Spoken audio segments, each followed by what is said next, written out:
பெரியகுளம் சட்டமன்ற தனி தொகுதியில் 14வது சுற்று முடிவில் தமிழக வெற்றிக்கழக வேட்பாளர் 35,248 வாக்குகள் பெற்று தொடர்ந்து முன்னிலை வகித்து வருகிறார்.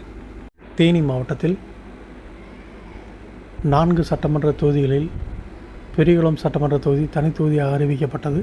அதன் அடிப்படையில் பெரியகுளம் சட்டமன்ற தனி தொகுதியில் தமிழக வெற்றிக்கழக வேட்பாளராக சபரி ஐங்கரன் அறிவிக்கப்பட்டு களம் காணப்பட்டார்.